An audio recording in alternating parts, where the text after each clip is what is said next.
last week they had the 9th National Asset Management Conference in San Diego, which was really good. And it's pretty exciting to kind of see where things are actually heading in this arena of asset management. So I really kind of wanted to talk around that a little bit. We'll be talking a little bit about maybe where we've come from, kind of where we are today, where we're going to head, kind of thing. But Charles Pilson and I work together there in Raleigh. Charles is, as most of you know that have worked with him, is his mind's going 24/7. These things are always churning out of his head. And he's really good about kind of passing things along. So he passed an article along the other day from Bloomberg Business Week. It has some statistics in it that I thought were kind of interesting. 34% and 23%.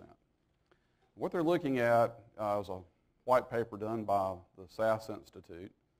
And they were talking about the use of business or analytics in business and how businesses are starting to really trend more towards using analytics to drive their decision making. And the point of the paper in the article was that just over the last 2 years, there's been a pretty significant change in that direction. And that's really not unlike what we're talking about here this week. But today, 34% of major businesses that took part in a survey said that they're using business analytics to help really drive their decision making, and that is integrated across the various functional areas of their business. As opposed to when the survey was done a couple of years ago, that number was 23%. So that's a pretty big jump. The other interesting thing was that just 2 years ago, 28% of those same businesses said that they really used analytics just for kind of specific things or for a specific initiative, kind of pretty much a standalone type of approach. And today that number is 20%. So I think that really aligns with what we've been talking about here this week. We're seeing this transformation in the asset management systems from sort of standalone systems to where we're looking at fully integrated systems. And so that's kind of get you thinking a little bit about that today, pretty much where we're headed. And I'm going to kind of end up talking about, from the AgileAssets perspective, how we can help our clients. And continuing on with the sort of the journey concept that we've been on all week. And I think about any asset management presentation or discussion you have, we all tend to relate it to a journey. Maybe that's because we're transportation people. But I thought it'd be interesting to go back and just kind of look, at some things, how we've kind of evolved, how we gotten to this point. And we'll talk a little bit maybe about the road ahead, where we're going, and how do we really gauge our progress along this path that we're taking. Again, with the traveling theme, I'm just going to throw out some things, at least from my perspective. Having worked in an agency, I guess I'll call them driving tips. Maybe things to think about as you're going along this journey. And then we'll talk about, what does it look like when we get there, and really what is there, and will we ever get there? So with that, just a little thing to start off with here. If you kind of think back, we've probably going back to the late teens to 1920, we really started building the infrastructure in America. So we've been at this in the highway and bridge and transportation business really in a big way for about a century. And so I think it's time to kind of maybe pause and kind of look back at what we've been doing and where we've come from, and look at where is it we are today and where are we trying to head to. But I think we're seeing this transition, and again, you got to look at it in this long time period, that we're moving away from being really just focused on building infrastructure and really looking at how do we more holistically manage that infrastructure. Now I can tell you just from a personal standpoint, whenever I was in school, from the time I was about this big, I wanted to go build buildings, do building construction was kind of my passion as a kid. And that's why I went into civil engineering, so I could go build stuff. And when I got out of school, the economy was about like it is now. It was not good. And so sort of by default, I ended up working at the DOT because none of the big construction firms were hiring anybody much at the time. Things had just stopped. And interestingly enough, life is funny, and these journeys you kind of go along. Went to work with the DOT and said, well, great, I can work in construction. Well, that didn't work out too well because we had a training program in North Carolina, like most state DOTs do. Went through my various places, and I'm ready to go out and work in construction. And then they start actually laying off people, laying off resident engineers for the first time in history because there was no work. So I was working in an office and saw this grand scheme that they had laid out for reorganizing the department. And they were going to shift their focus from construction over to trying to professionalize and do a better job of maintaining the highway system. Suddenly, about 1980, 81, that started becoming an important thing to do. And we'll talk a little bit more about that. And so I ended up, saw that, and they had these maintenance engineers, county maintenance engineers. They were going to push the decision-making out further and sort of professionalize that. And I had the opportunity to actually go into one of those jobs, and which was actually cool because it was kind of like running my own construction company. And so I kind of got to do what I wanted to do, and I learned a whole lot about pavements, and it just kind of for me, it kind of set me up to really get into the whole asset management thing a lot as a career. So to me, I'm kind of passionate about this stuff, and it's pretty exciting to see where things have come from and where things are headed and where we really can go with all this. And I'm especially pleased to be here with AgileAssets to get to work on the management system side of that and try to help our clients, get to where they want to get to. So, looking back in time a little bit, we'll start in the 1920s. That was a decade of major change and, for the most part, very prosperous time in this country. And building was going on everywhere. People were starting to travel. I mean, a lot of people could actually buy automobiles. And so that created, with all these cars and trucks and all people were starting to get, started creating transportation demand. And how do we start getting from this town to this town? And we had a pretty poor road network in the early 1920s. So these efforts started cropping up all over the country with people advocating we need good roads. And I think pretty much you could go back and look in the history of most states and find that there were champions that demanded that we build good roads. So we're really focused on trying to begin to construct this infrastructure out there. We also saw dedicated funding start to come about, to really start organizing things in the states. You saw highway commissions or departments start to sort of evolve. And things started taking shape with sort of a more or less an interconnected road system between cities. Not so much cross country, but so that was kind of the evolution of our highway system, I would say, in the United States. So what happened in 1929? We were going through this wonderful, big, great time, and all of a sudden we crashed. Not a whole lot, unlike probably some things that have happened in recent years, but probably much more drastic at that time. So what you saw then was, horrible economic times in the 1930s with the Great Depression. Everybody's studied about that. And enter the government, I guess, to kind of come in and try to help, find a way or a solution out of all that. So I think everybody knows we, in order to try to get the economy jump-started again, kind of like what you've heard about in the last 3 or 4 years here with the stimulus packages and those kind of things, it became apparent there was a need to invest in infrastructure of all types in the country to try to move us forward, and at the same time try to teach people job skills. And what we saw was that the technology, the equipment that was used to do road construction, for example, started to improve. The techniques that we used improved. And And I would say the standardization of how we design things and build things began to evolve really because of this national level effort that was put into it.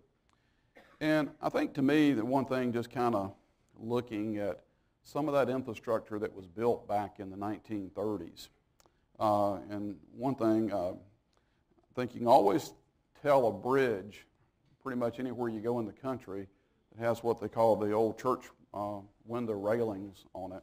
You can pretty much tell the era when those were built. But the thing that stands out to me is that a lot of that infrastructure was built to last forever. And that was kind of our technology at the time. We didn't think about really replacing it. We were going to do our best job to put something out there that would last forever, and that was kind of the approach.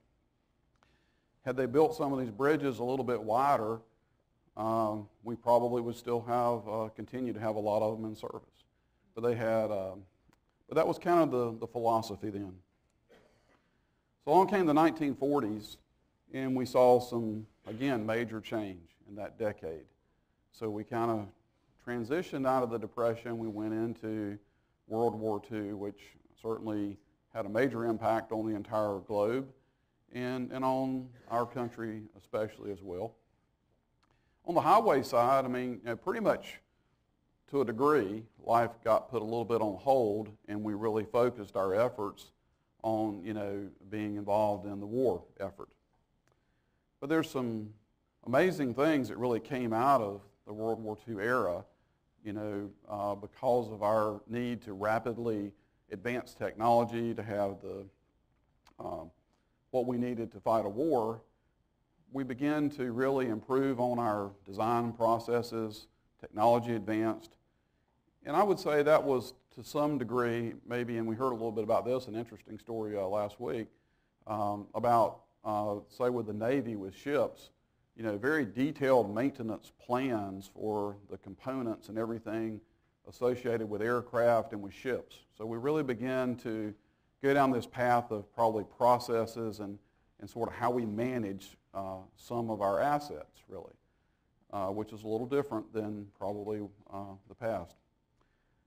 So we get through World War II, and then we start entering into the baby boom, right? So there's this, we get the war behind us, which was a big thing. And I found this little clipping here I thought was kind of interesting. I don't know if you can read it or not. It says, after total war can come total living. So that was kind of the outlook on the future, about the future looks bright. We've come through this very difficult time. So we begin this era of major expansion in the United States. And some of it was fueled because of our experiences in trying to defend our country, to lay out a network of roads that really was set up for defense purposes. For the interstate system was kind of the major driver behind that. As I recall, Germany was kind of way ahead of us in that area whenever we got into World War II with multi-lane facilities and very well-built facilities. And so we kind of copied some of what we saw from Germany, and there was this vision to build this major interconnected freeway system across the United States. Along that same time, people decided to move out of the cities, get out into the suburbs, the baby boom. Everybody's wanting to kind of start anew. So during this, I guess what I'll call the interstate period, generally speaking, was very good economic times. Obviously, we had our ups and downs, but the 50s and the 60s especially were pretty good. But during that time, pretty much the bulk of our existing infrastructure we have out there today was constructed during that period of time. So we were still very, very focused on let's getting it built. We had this tremendous need for highways and infrastructure out there. We got to get it constructed.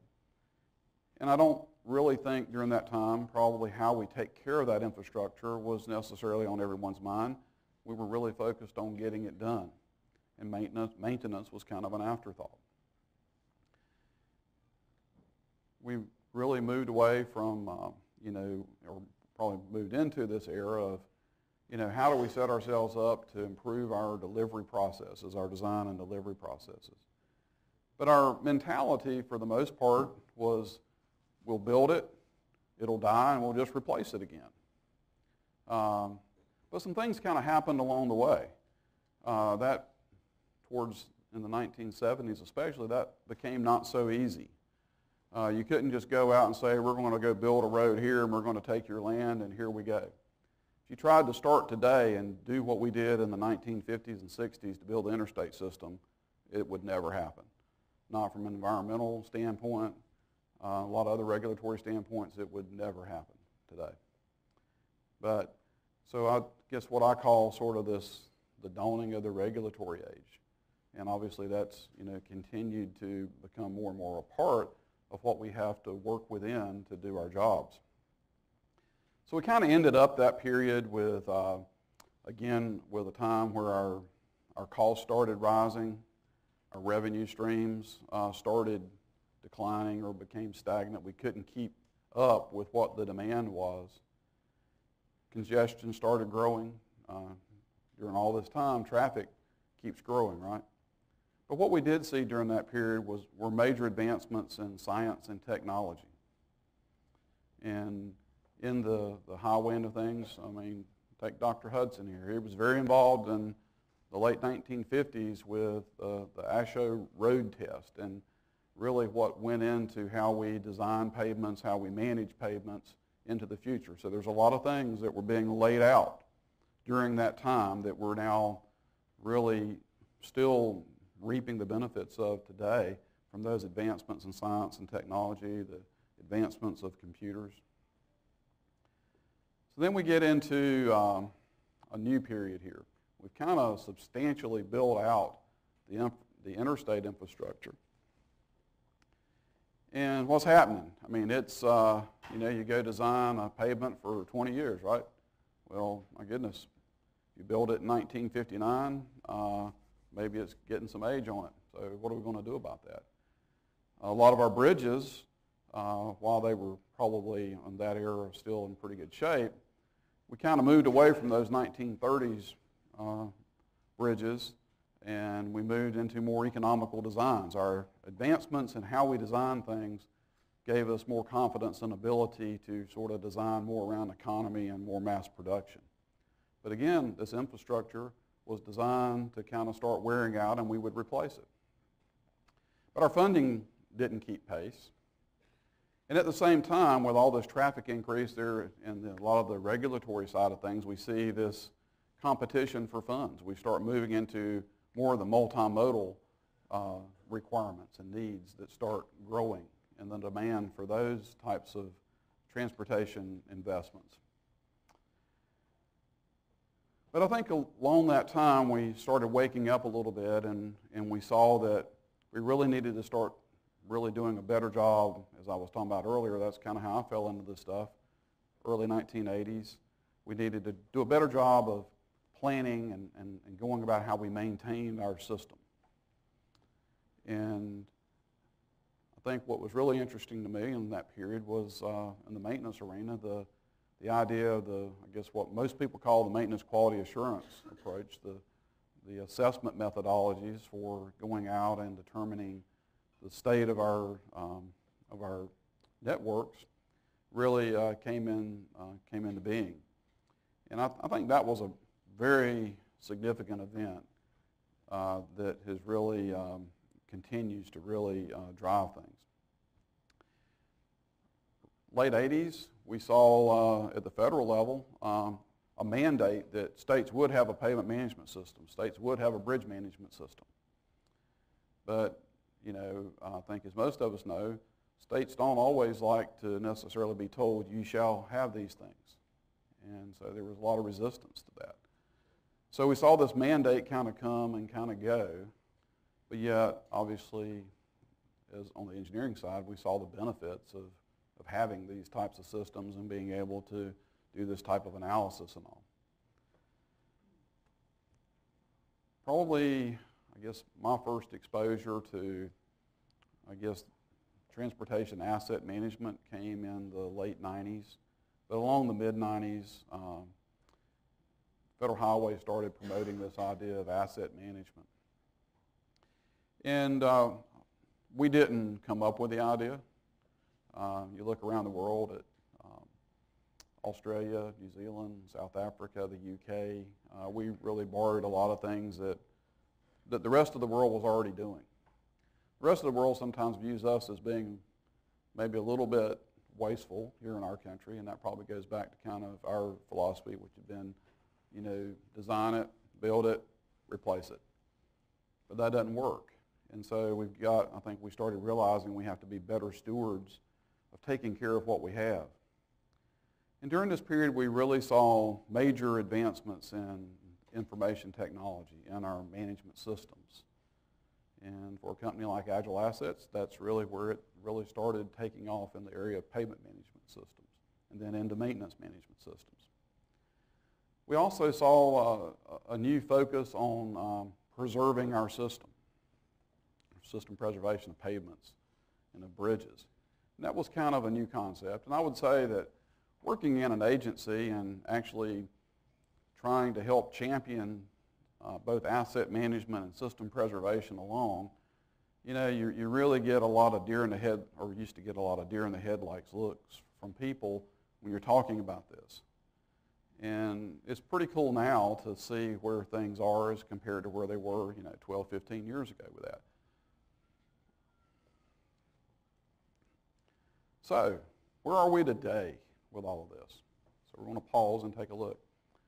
So, late 90s, 98, 99, I know from my perspective, we were all, you know, putting a lot of resources into figuring out what we were going to do at the turn of the century with Y2K. Everything was Y2K. Was the world going to end? Was everything we had going to crash?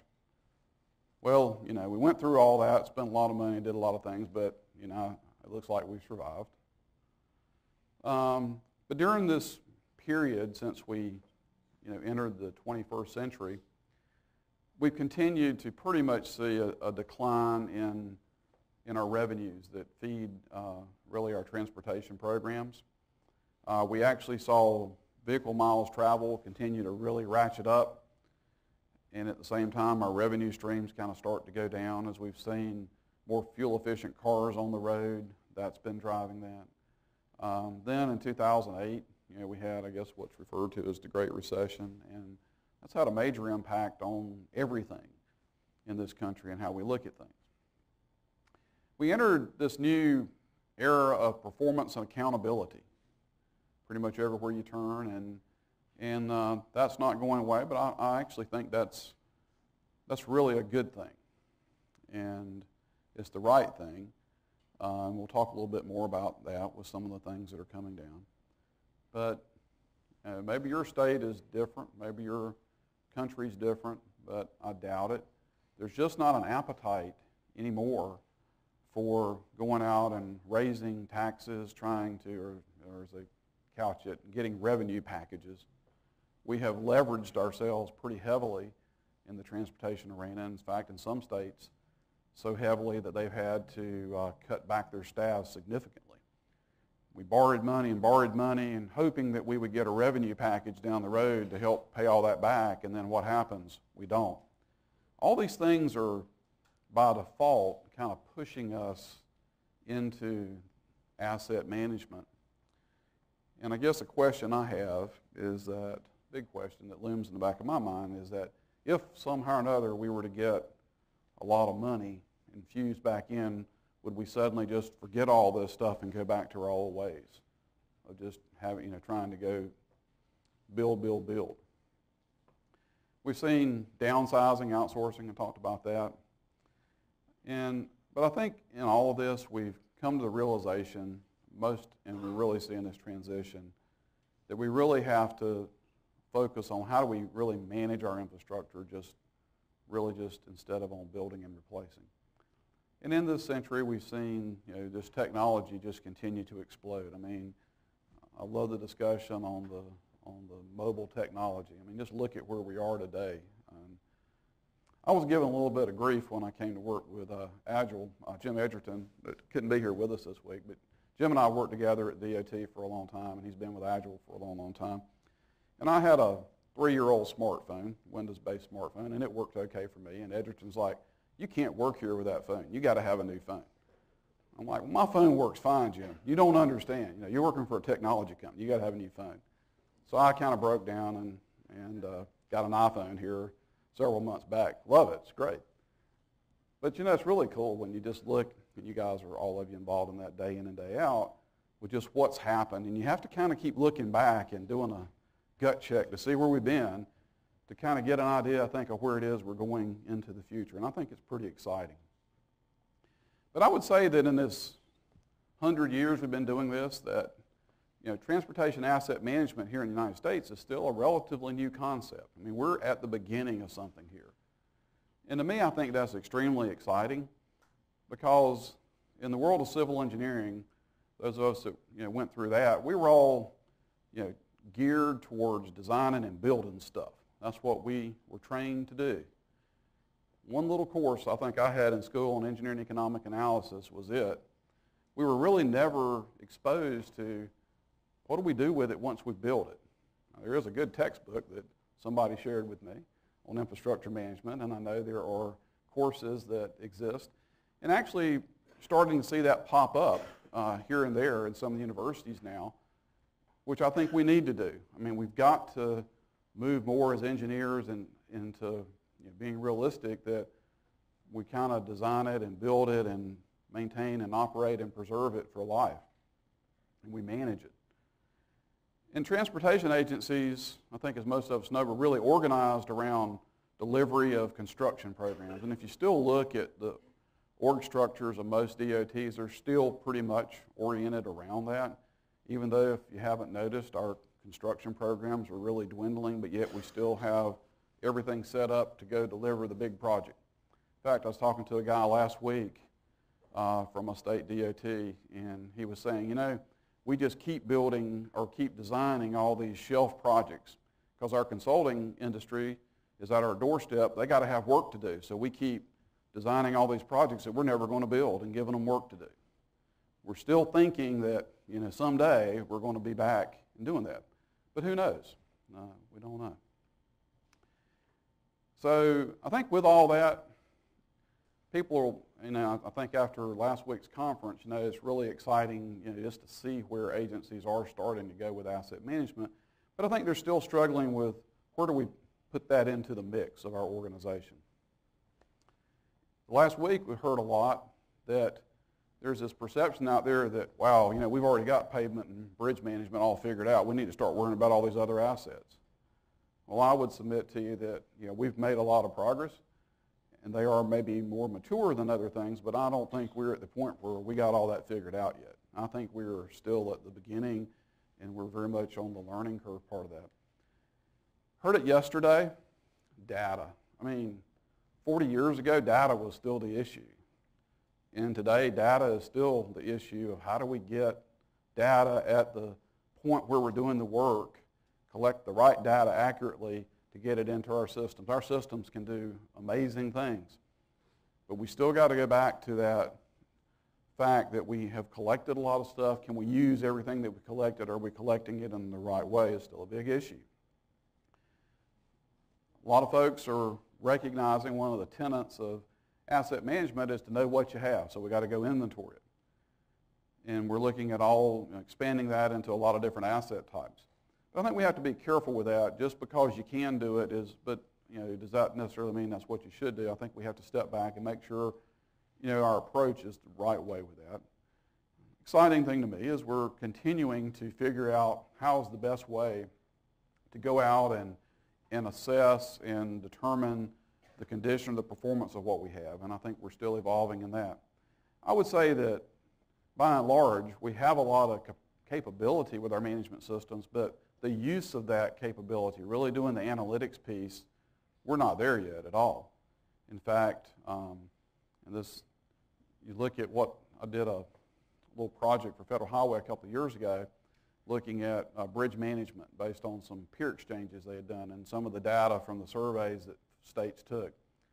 And it's pretty interesting. While pretty much every state has a bridge management system, there is probably no more than about 10 to 15% of the states out there that are really using bridge management systems to really do analysis. They're collecting inventory data. They're making a list of things to do, but they're not really managing their bridges. So we got the capability out there. We're still moving forward with how to really use the horsepower we have. And you still see a lot of standalone systems out there. But I think there is this growing understanding and recognition that we've got to really go about this from an enterprise asset management standpoint with integrated systems. You're hearing a lot today about risk management, performance management, asset management. I mean, like I said, 10 years ago, you talk about asset management and people are like, what in the heck are you talking about? And now we're blending all these other things in. And I would just say that we got to be careful not to get too totally hung up on definitions of all these things with what we're doing. I'm personally really glad to see Congress moving in this direction of talking about, pretty much requiring states to have an asset management plan for the national highway system. It scares me sometimes to think that we're depending on Congress to tell us how we need to do all that, and then Federal Highway to then interpret all that and tell us how to do it. But it's still moving us, I think, in the right direction, and it can be really good. I mean, those of you in this room, we're all involved in, really the management of the infrastructure. I see this as a good step. Nationally, and I think Carlos and others have talked about this week, safety, mobility, and condition are the three big things that really define our transportation networks. And moving towards some type of national level metrics in that area is generally a good thing. Now, some of the metrics they're looking at, I don't personally think are that great of metrics, but it's a starting point. AASHTO came out with the Asset Management Guide, Volume 1 and 2. Very good document, especially this most recent Volume 2. It's really kind of cool to see the promotion that's taking place, the webinars that are going on with that. And I think the word is really getting out, and a lot of states are really starting to use that to look at how they do business.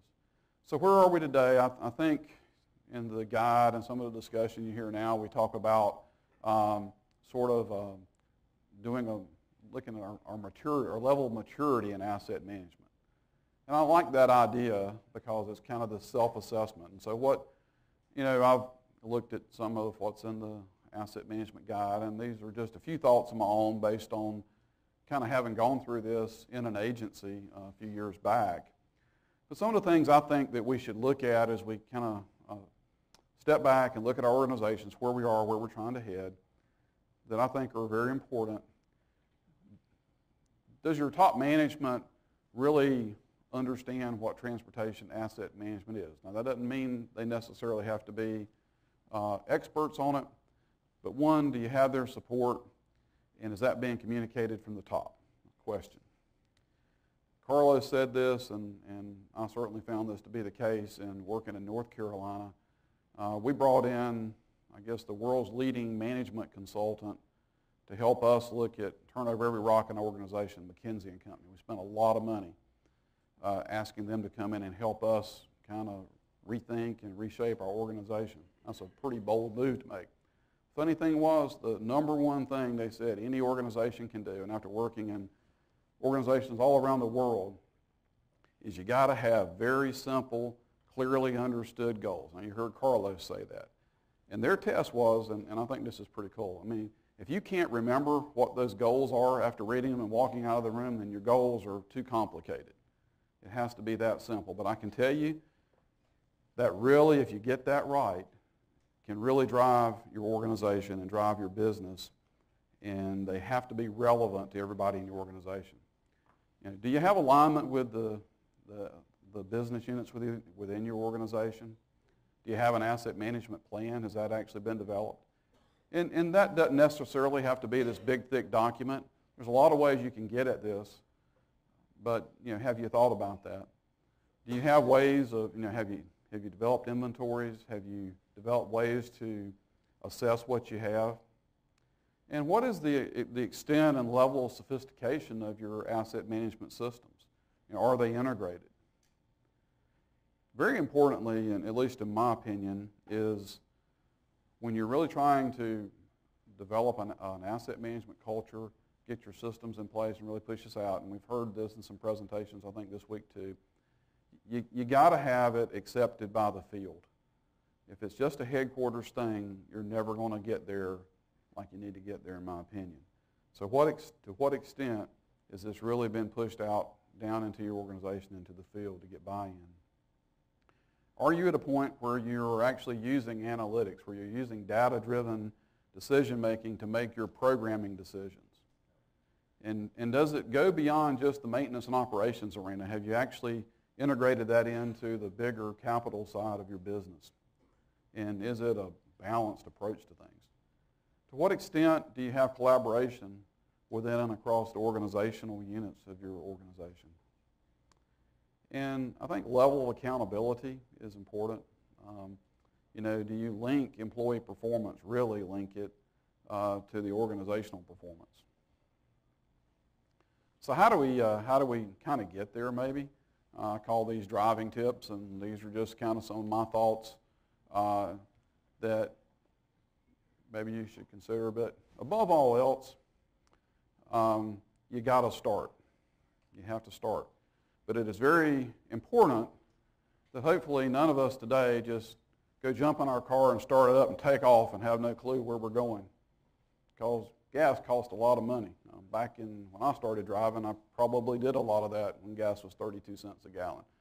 I could fill up my little sports car thing I had, actually put 50 cents worth in it one time and rode around all Sunday afternoon in it. But that was a different time. Hopefully we don't do that. But it's not a one-size-fits-all thing. You have to figure out what's right for your organization. The Transportation Asset Management Guide is a great guide, and it can help you.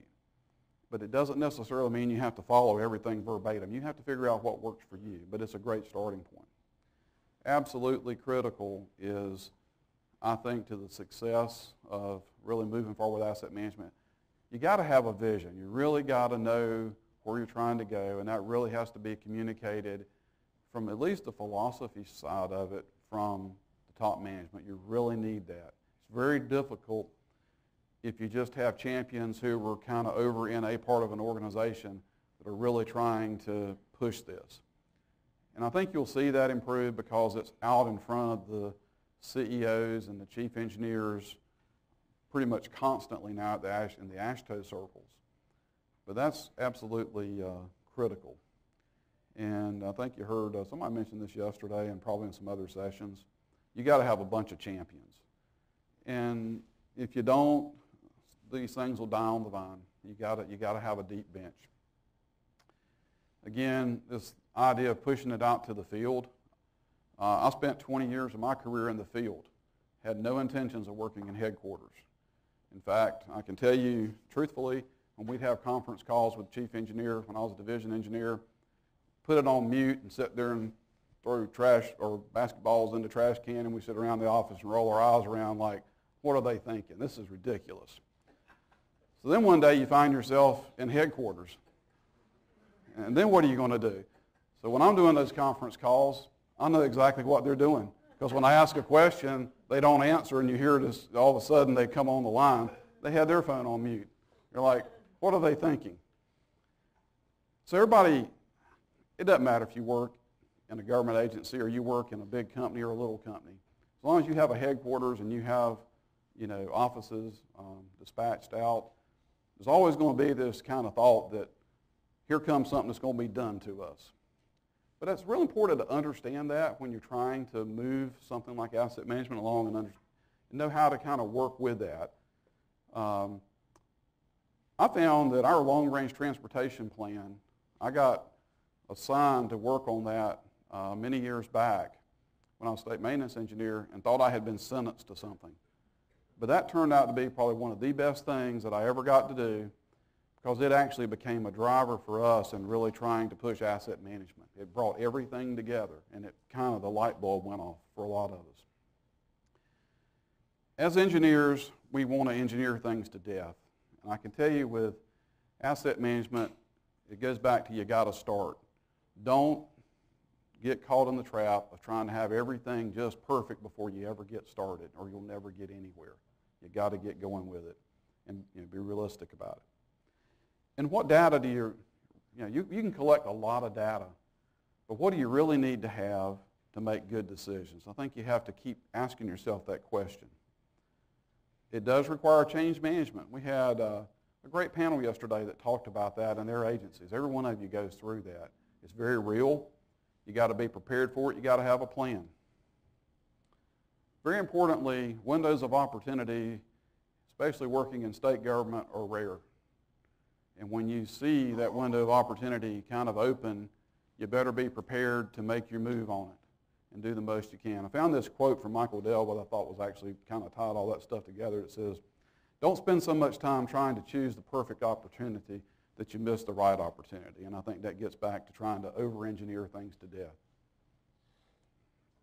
So what happens what is it like when we really get there? Well, to me, I think we get to this point where we're really doing data-driven decision-making. Kind of talking about what I started out with using business analytics to drive our decisions versus just using our intuition or our wants. To me, when we get there, our funding buckets will be gone. We will be at this point where we got one funding source and we're totally driving our decisions based on performance and outcomes and what the data tells us. We'll get to some general level of consistency when it comes to establishing and setting performance metrics nationally, maybe.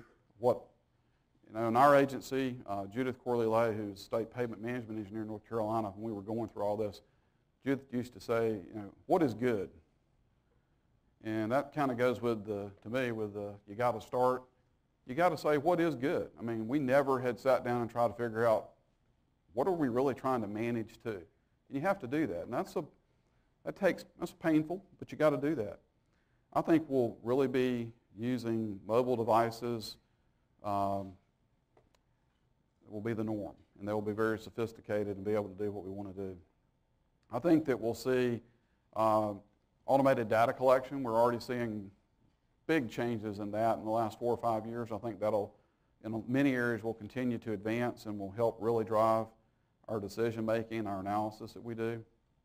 Going back to my Charles quote, Charles is always really good. He says, you got to trust what the system's telling you.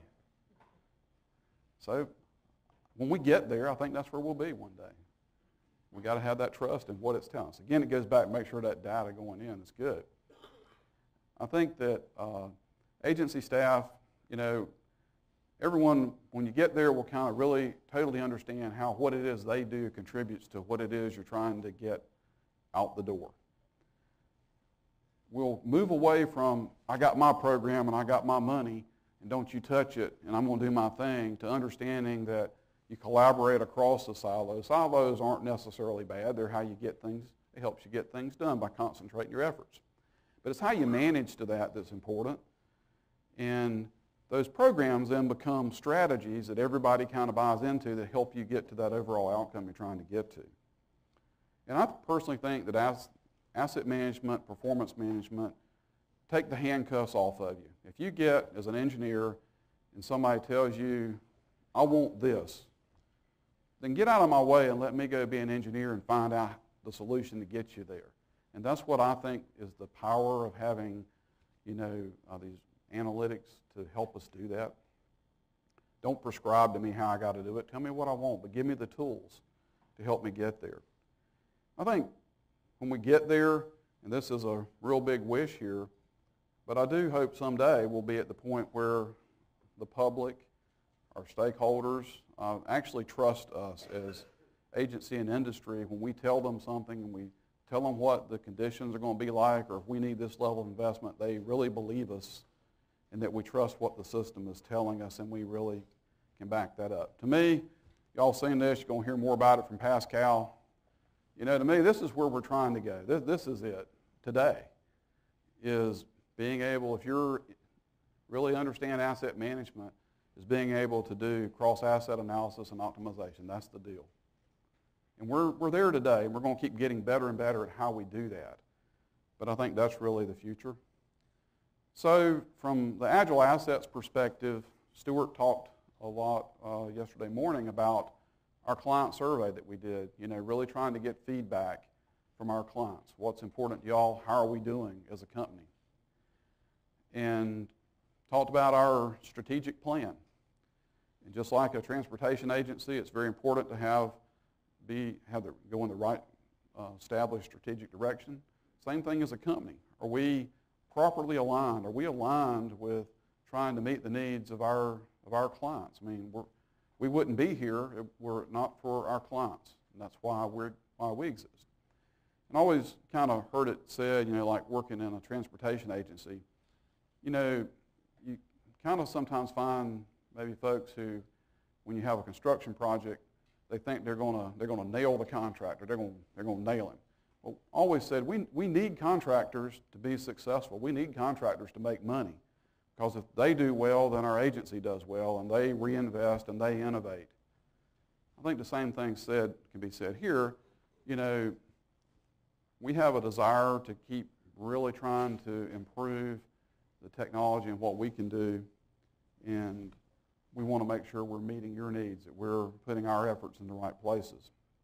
So with that, from a client relations standpoint, and I guess the role I'm working in with AgileAssets is, your satisfaction as a client is absolutely the highest priority of our company. That's why we exist. Kind of stole this a little bit, this phrase from my car dealership, from a Chevrolet dealer. They have this thing called customers for life. It means you get a $9.99 oil change, which is pretty good. But I think there's a lot to that. From my perspective, that's what we want. We want to work with our clients forever in helping you get to where you want to get to. We want to be, we really want to understand where you're trying to get to. What is your agency vision for where you're trying to get there? What's your timeline for getting there? And understand your unique needs and how we can help you with that and how we can adapt to that. We want you to see us as a resource. Now, again, working in an agency, that's been where I've spent my first 30 years, and now I'm working on my next 30 years. But from that standpoint, I had contractors and consultants that I considered that came to see me that were a resource. I would not hesitate to pick up the phone and ask them a question. I had others that I thought were just trolling around trying to see, what they could get out of me. And some of them I wouldn't give the time of day. It's very important, from my perspective, we want to partner with you all to try to help you get to where you want to get to. And we'll continue to keep putting our efforts into trying to have the best products and stay ahead of where things are going, and to provide the best technical expertise to help you do that. As Stuart said yesterday, I really think this is extremely important. To do that, we plug ourselves into looking at where things are going nationally, to be thought leaders, to insert ourselves and be a part of helping advance things, being a part of the solution.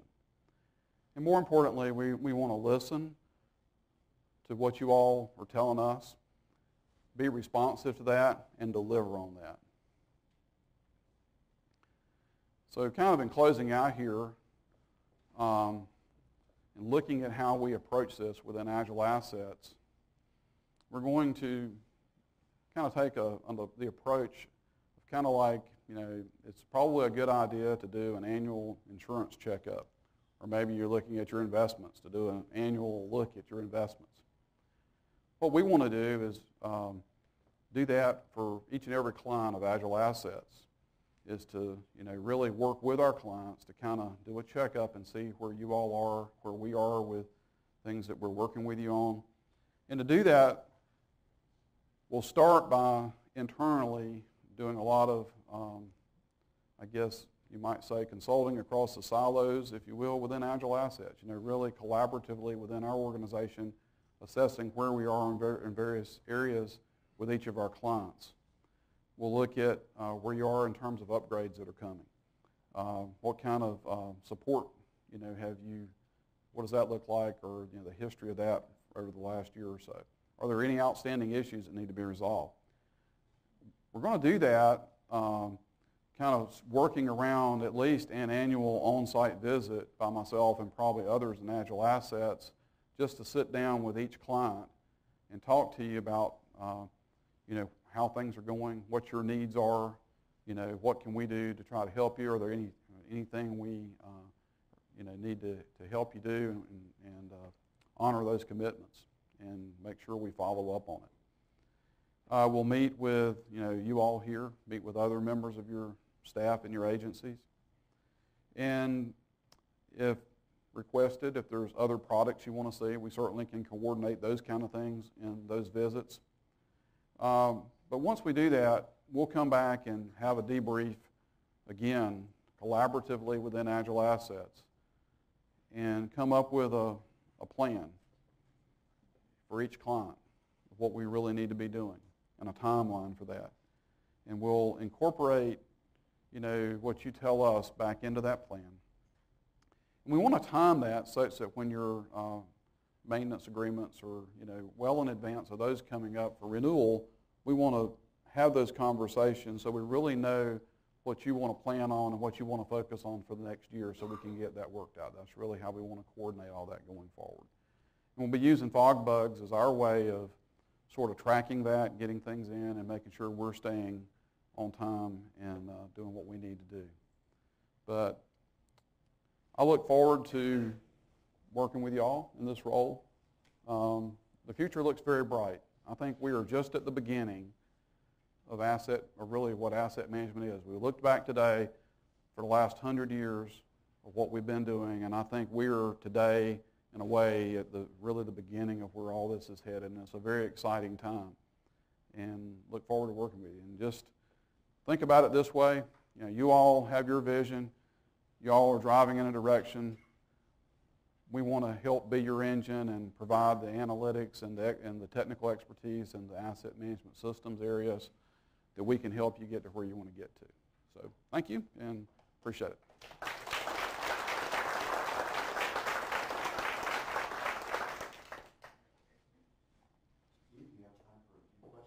Well, we might. Good. Sure. Any questions or comments that anyone would like to make? Covered a lot. I really like a lot to think about. Define what success is, get that vision out there so you know when to recognize the things that you've done well. That's awesome. Steve, thank you very much. Sure.